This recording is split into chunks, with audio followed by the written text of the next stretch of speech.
Welcome to In the Know, episode 3.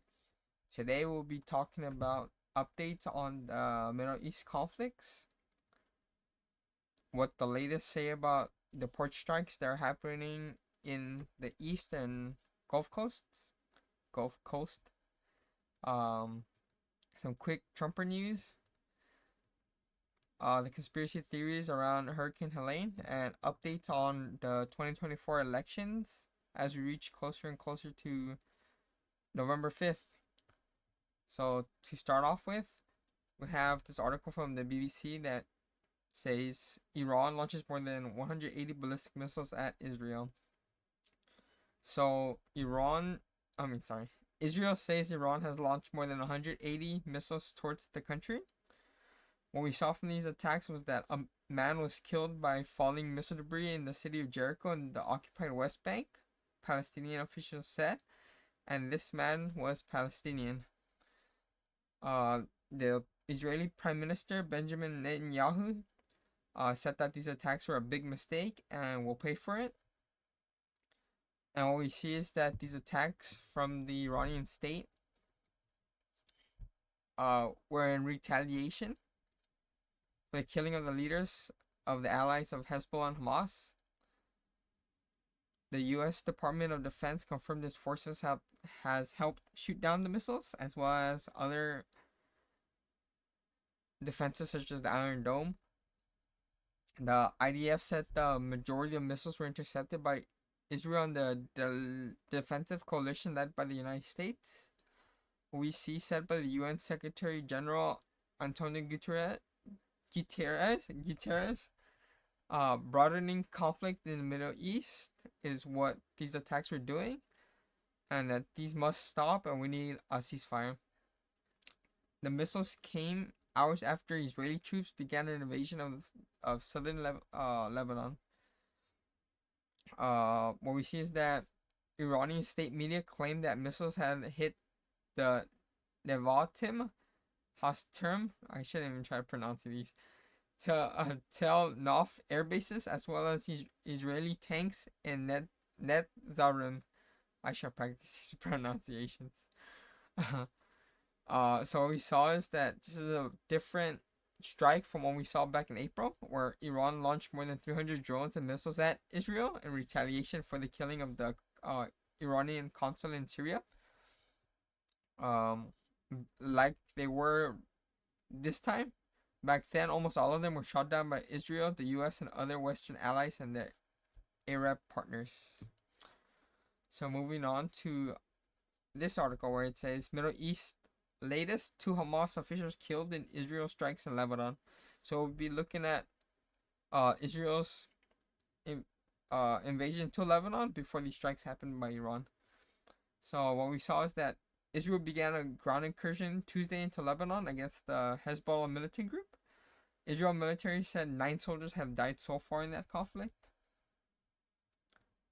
Yeah, this is more of interesting information about the current strikes that's going on, the updates on who's getting killed. I just want to provide some context of, why they said they're gonna attack. Moving on to the port strikes. So we see a historical strike is underway at the U.S. ports, and the impact on global supply chains could be huge. So what we saw is that a massive dock strike at seaports of the U.S. East and Gulf Coast is expected to wreak havoc on global supply chains and the economy. So what we saw is that workers at the ports from Maine to Texas went on strike earlier Tuesday in a dispute over wages and automation. And these workers are represented by the International Longshoremen's Association, or the ILA, which represents about 45,000 port workers. And the reason why the West Coast didn't join in this strike was because on the West Coast, they're represented by a different union. And what we see is that many experts say that this could, severely impact the economy, as well as getting goods to stores. Because, if we don't have any workers pushing the cargo onto trucks, onto trains, onto ships, stores can't restock up. They can't keep their stuff up to date. So like back what we saw back in COVID with toilet paper, the same thing happened again. Even down here in the West Coast, where people are just going out and buying toilet paper, you know, by the tens and tens and tens and tens of amounts, which is ridiculous to think about because toilet paper isn't produced massively overseas. Toilet paper for us is produced predominantly in the States.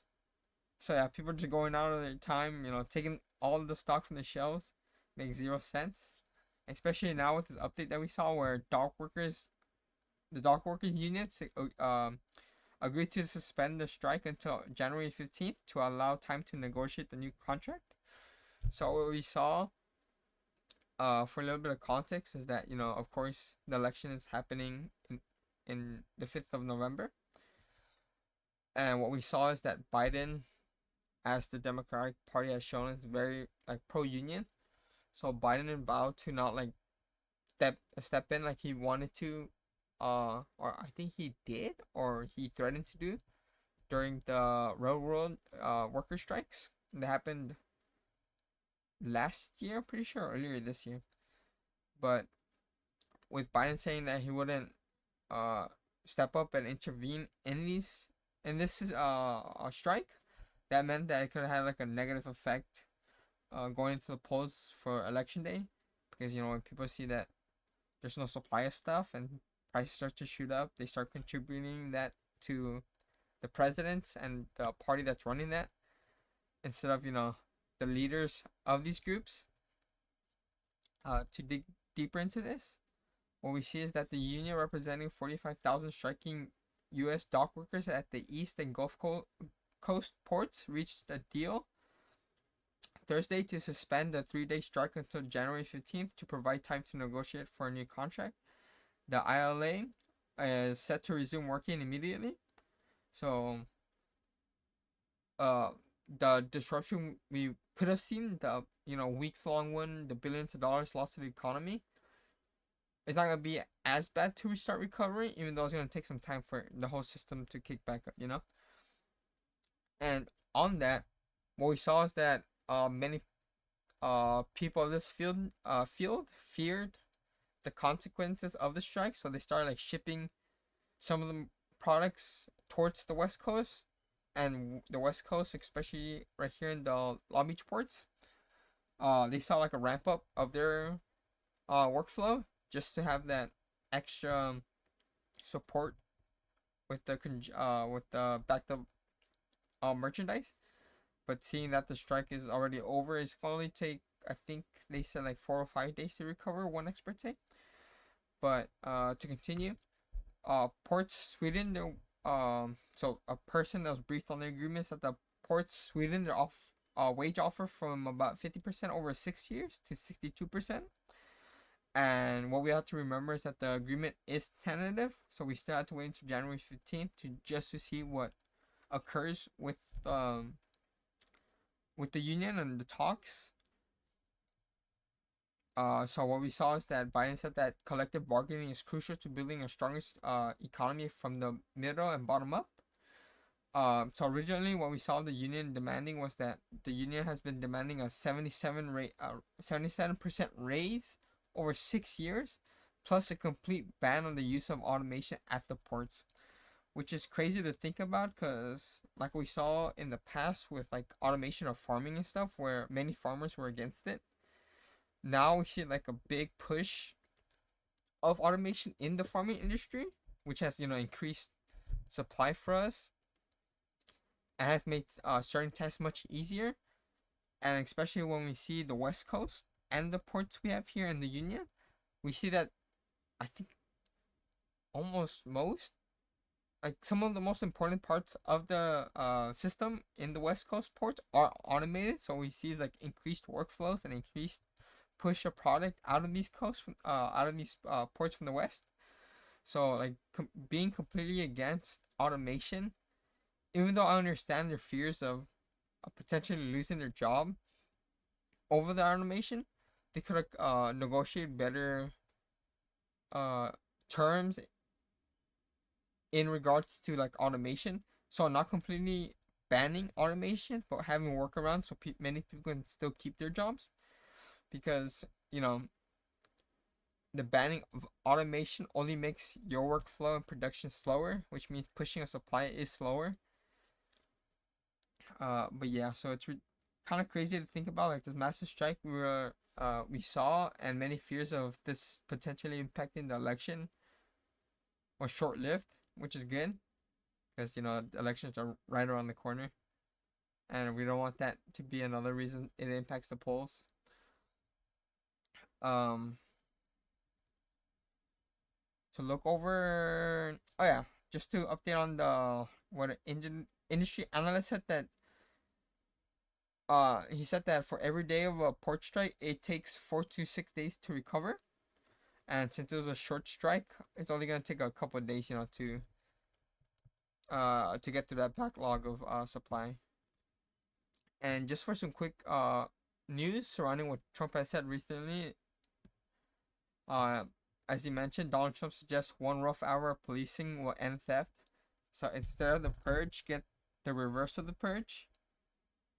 So instead of people going out, getting under crime out for a day, we're gonna see like police into this heightened form of the military state where they go out and just arrest and attack and potentially kill many people for that 1 hour, which is ridiculous to think about because that solves nothing but create further division in the country and further hate towards police and further distrust the government if they're able to take the part of this. And who knows if the police would actually go after criminals and not everyday citizens that they might have a gripe against, or just cause they feel like doing it when they see someone off the street for this 1 hour.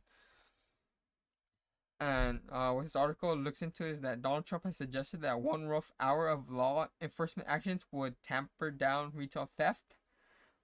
And as he stated, and this was said at the rally, one rough hour, and I mean real rough, the world will get out and it will end immediately. It will end immediately, Trump said Sunday in Erie, Pennsylvania. And this is coming as Trump is ramping up his rhetoric before Election Day, which we saw many people saying tone down the rhetoric from Republicans to the Democrat side for the recent assassination attempts against Trump, when Republicans are the one continuously pushing for these attacks and these ramping up of rhetorics. It's always rules for thee but not for me, where it's so crazy to think about, where Republicans have like no dignity, where their side is not heavily pushed and criticized for what they say, while the Democrats keep their own, in check and in line. And when someone says something ridiculous, we keep them in check. When Mayor Eric Adams was getting his charges, nobody on the Democrat side was saying, "No, this is a farce. This is a fake. You're just doing this because he's a political person. So they're just doing this just to attack him." No, nobody's saying that, right? Maybe there's a couple people, like delusional people on Twitter. But when it comes to Trump and his allegations and his stuff, oh, it's all fake. It's all lies brought up by the Democrats. And many people still believe it. Thousands and millions and millions and millions of Trump supporters believe that lie, where Trump is like perfectly sane. He's not too old. He's not going senile. Like these attacks we saw against Biden, where he was too old. He's got to drop out. He drops out. Kamala gets pushed as the Democratic nominee. Reason being is because she got the most popular votes and she was the vice president, so it only makes sense that she's gonna be pushed. And she has the support of the American people. But there are people on the Republican side are saying that no, it's a coup that's happened in the Democratic government. Kamala Harris has been, the leader for these past almost 4 years. Why couldn't she get anything passed? Like what we saw in the VP presidential debate, where Vance just kept attacking the same point where Kamala was in charge. The borders are. Why couldn't she pass this, that, and the other? When, in reality, vice president, apart from assuming office if the president were to die or something severe were to happen to him, has no real power to do anything. Apart from going out giving speeches, maybe getting appointed by the president to do like a speaking or some like small role, or like breaking off or doing a tie-breaking vote in the Senate if it's tied 50-50. It's ridiculous to think that Republicans just have no idea of civics in the country and just continuously believe the lies getting spouted out by pundits, by politicians, by their friends and families, by people on Twitter, and they never go out of their way to fact check anything, right? Which is why stuff like resources, like videos online, ground news, where they show you like coverages, even if it's like short summaries, it's more than enough to give you a broad picture, and depending on the article, like a specific picture into what's happening, which is why it's important for videos like these, or for you to go out of your way for like 5 minutes a day to read past the headlines to understand what's going on, right? But yeah, all to say is that we get these continuous talks from people saying tone down the rhetoric, where Republicans are always the ones ramping up the rhetoric. It's ridiculous. Another attack what we saw Trump doing is that Trump escalates attack on Harris's mental fitness and suggests she should be prosecuted. So what we saw in this article, it says that Donald Trump escalated his personal attacks on his Democratic rival Kamala Harris. He stated that she was mentally impaired, she should be impeached and prosecuted. And continuing, he said crooked Joe Biden became mentally impaired. He added, sad, but lying Kamala Harris, honestly, I believe she was born that way. There's something wrong with Kamala, and I just don't know what it is, but there's definitely something missing, and you know what? Everybody knows it. And you know, just reading all of this, he's like so close to calling them dog slur, right? And he's just so close, and I know if he does it live at a rally, his supporters will eat it up. To get quick word from the man himself, we have this video provided to us by the Associated Press. Crooked Joe Biden became mentally impaired, sad. But lying Kamala Harris, honestly, I believe she was born that way. There's something wrong with Kamala. And I just don't know what it is, but there is definitely something missing. And you know what? Everybody knows it. She should be impeached and prosecuted for her actions. By the way, if she wins, it's not going to be so pleasant for me, but I don't care. I really don't care. We have a job to do. You can't let her win. You can't. So while Republicans spouted that the election was a fake and a fraud, the 2020 election, many people say that, oh, in 2016, Democrats never conceded the race to Trump. Hillary Clinton never conceded. She said the lie was a fake, was a scam. Even though Kamala Harris conceded it the next day, while Trump continuously fought in the courts, his supporters continue to believe, which, you know, in the courts has been proven wrong, that the election wasn't stolen. They continue to push this narrative that the election was stolen, that Democrats always had it out for Trump, calling for his impeachment all the time, while Trump, even though Kamala Harris is not in office yet, is calling for an impeachment if she were to take office. It's just ridiculous to think about. Moving on to Melania Trump, she says that she supports abortion rights, putting her at odds with the GOP. So Melania Trump revealed her support for abortion rights in a video posted on her X account Thursday morning. The former First Lady defended women's individual freedoms to do what they want with their bodies, which is a position, of course, at odds with the Republican Party and her own husband. So what you see stated by Trump himself is that on Thursday, he had talked to his wife about the book and told her to go with your heart. We spoke about it. And I said, you have to write what you believe. I'm not going to tell you what to do.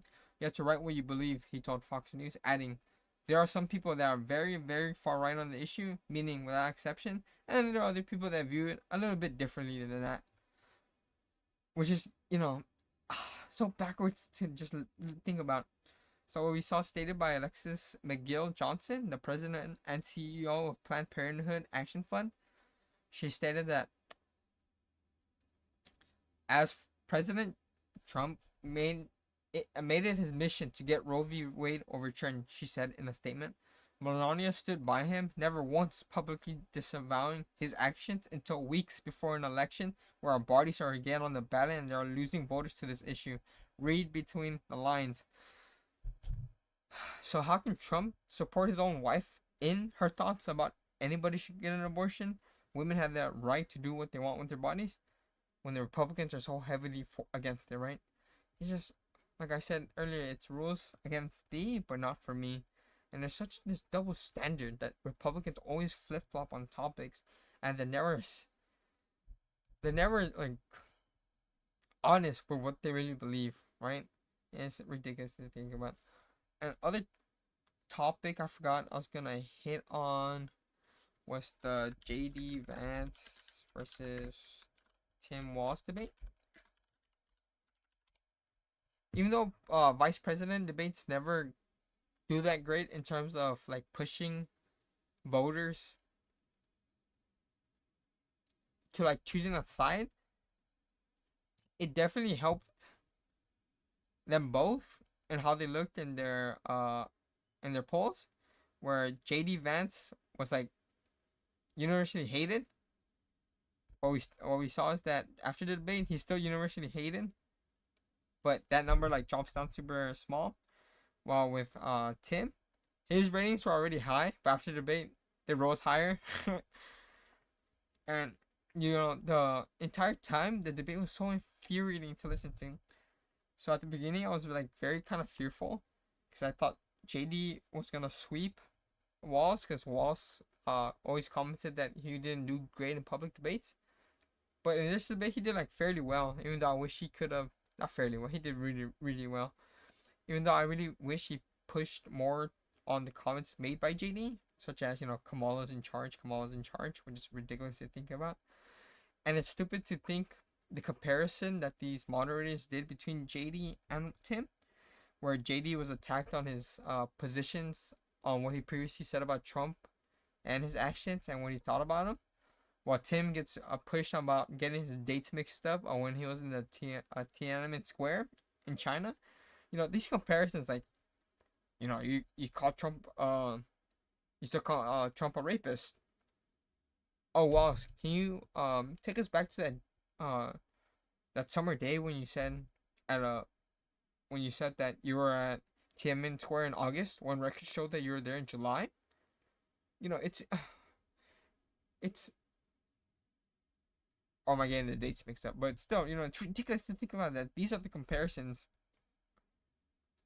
getting done to both sides. Like, if we're attacking one side, we must attack them on the other. Like, if the worst thing you can look at Walz for is this mixed match of dates compared to JD being a grifting, shill and lying about Trump and basically not liking him early on. It's like so ridiculous. And another thing that really was like brain breaking to listen to was like when they talked about uh what to do with school shootings. Tim, I mean Walz, I mean JD is like, let's reinforce the glass, let's reinforce the walls, let's get more security at schools. When Walz himself says that he's a hunter, he loves guns, but sometimes the issue is the guns. Like, instead of spending so much money in improving the school infrastructure, which is sad to where you're not supporting the building of better facilities for our children to learn in. You're improving it for keeping them safe from school shootings, which shouldn't even be a thought in the American public's mind, or even a fear kids in America should be having. Like Walz says, sometimes it's just the guns. It's just the guns. And there's another topic I wanted to hit on, but it completely slipped my mind. Here, give me a quick second. Let me see if I can quickly find a story live on the video when I should have been better prepared. I completely forgot it. Like, slipped my mind. But yeah, it's like so ridiculous to think about, like the rhetoric getting pushed by the Republican side. Um, Going into another story of the historic hurricane that we saw in the East Coast of America, which is very sad to read the claims and seeing what happened, as this destruction brought massive issues to families, to communities. to businesses in these areas that can take, months to years to recover from. Uh, and on top of that, not only do we see the destruction, we get this articles where U.S. officials struggle to squash Hurricane Helene conspiracy theories, and as the article says, false rumors about how disaster funds have been used, and even claims that officials control the weather. So one of the more far-fetched rumors is that Helene was a engineered storm to allow corporations to mine regional lithium deposits. Others accused the administration of President Joe Biden of using federal disaster funds to help migrants in the country get in illegally, or suggest officials are deliberately abandoning bodies in the cleanup. So we see disgraced Republican Congress member Major Taylor Greene posted on X Thursday night, yes, they can control the weather. It's ridiculous for anybody to lie and say it cannot be done. So the conspiracy theories come at a pivotal time for rescue and recovery efforts following the storm, one of the deadliest U.S. hurricanes in this century. So disinformation of this kind can discourage people from seeking critical assistance when they need it the most, a White House memo said. It is paramount that every leader, whether it's their political beliefs, whatever their political beliefs, stops the spread of these conspiracy theories. So it does nothing good but bring fear into people's heads, where they can be getting the crucial support and the crucial aid, but then they become scared to go out for that aid because they look at these conspiracy theories like, oh, they're not really help for us. They're not gonna do anything, so I want to go out of my way to get these aids, and they can tragically, die from it, from not going out of their way to get aid or believing that there's aid coming, which is ridiculous to think about. Like Trump's comments, or many people, politicians saying that Biden has not done enough. Like, why is he not out there? People with dumb takes like the donor operator on Twitter saying that the millions we sent to Ukraine, why couldn't that be used in the hurricanes? Like, we can just ship ammo, guns, vehicles to, such as, jets, such as tanks, such as launchers, into these flood areas, and what, shoot at the water, shoot at the hurricane, with the millions of dollars that comes from equipment, from old American equipment. How is that gonna solve anything in terms of helping out in their hurricane disaster? Biden already himself has done the most. He's called the governors at the first hit of this, like, whatever you need, we'll give it to you. And these governors don't push back against it. Like, yes, Biden called us multiple times. He told us whatever we need, he'll give it to us. FEMA and other corporations are already pushing for, like, relief and getting the funds and the help necessary. But Trump showing up and tossing paper to the crowd? How is that more helpful than Biden pushing millions of dollars for aid? How can you say Biden's not doing enough when Trump is not doing enough? All he's doing is pushing toilet paper and pushing more conspiracy theories, killing people. It's like so dumb to think about. And one of the things that Biden does need to do a better job at, and the Democratic Party as a whole, is like they need to push harder against the rhetoric brought by the Republicans.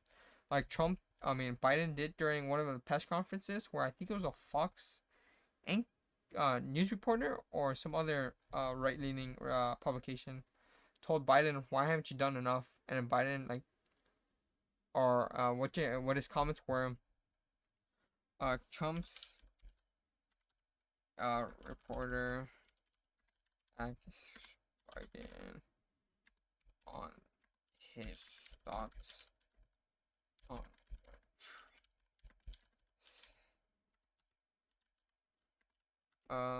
hurricane. I'm bad at spelling. I'm gonna cheat and look at the hurricane spelling because I'm dumb. Let's see if I can find it real quick. Let's see. Just to give further context into this, so people would say.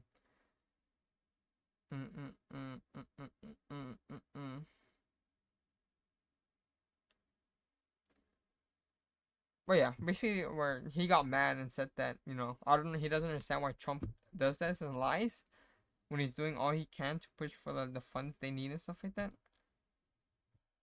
And God, I was just finished reading that and I really completely slipped my mind. I should just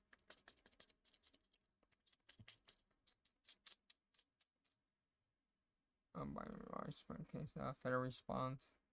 Oh yeah, on Biden's planned visit to visit the devastated areas of Helene.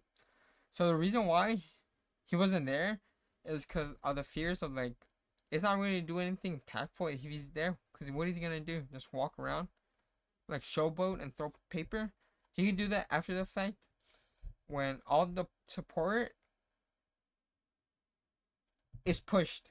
Like he can visit these areas after the fact because he needs to do what he can in office to get all the support these people need, right? And as he stated, like he fears that his arrival at these locations will only further delay responses to the hurricane because you need to think about the logistics of the president coming over and visiting.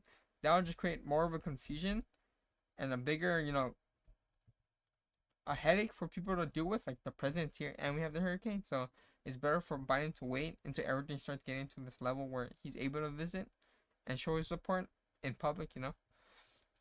But moving off from the hurricane, which was supposed to be a quick topic, turned into you know a very big part of this video. But looking at the latest polls, what we see is that in the national election, Biden's Harris still leads, even though her lead is still like you know as we get closer to election day, still getting smaller and smaller, which is you know crazy to think about when Democrats don't really have these massive news stories as the Republicans do on their side. Yet we see Trump still with these close leads. You know, that's why you gotta get out and get your voice heard. Understand that even your one vote does have a matter. Does have a say in the matter of the election. Because if you think that way, who's to say your neighbor doesn't think that way? Your friends don't think that way. So that one vote turns to hundreds. You know, and that could definitely impact local elections, your state elections, and the national election. So it's definitely important to get your voices heard and understand that being an American citizen, voting is like one of the best rights we have here in the country, and it should be important for you to exercise that right, you know. And hopefully by sometime this week, I'm gonna have an election video up to see like the things getting passed, who's on the ballot, and stuff like that. But yeah, this video definitely dragged longer than it was supposed to be. Definitely gotta improve my gathering of thoughts and the topics I pick and make sure I have everything aligned. But yeah, I think it was a pretty good, decent amount of topics that I thought people should be more informed about. And that does it for episode 3 of In the Know. If you have any more topics you want to bring up or talk about, or have any ideas or criticisms of the videos or stuff I should talk about, or your thoughts about like any of the stories, definitely just put them in the comments because you know they'll be interesting to read what other people think about this stuff. But yeah, that'll do it. See you next time.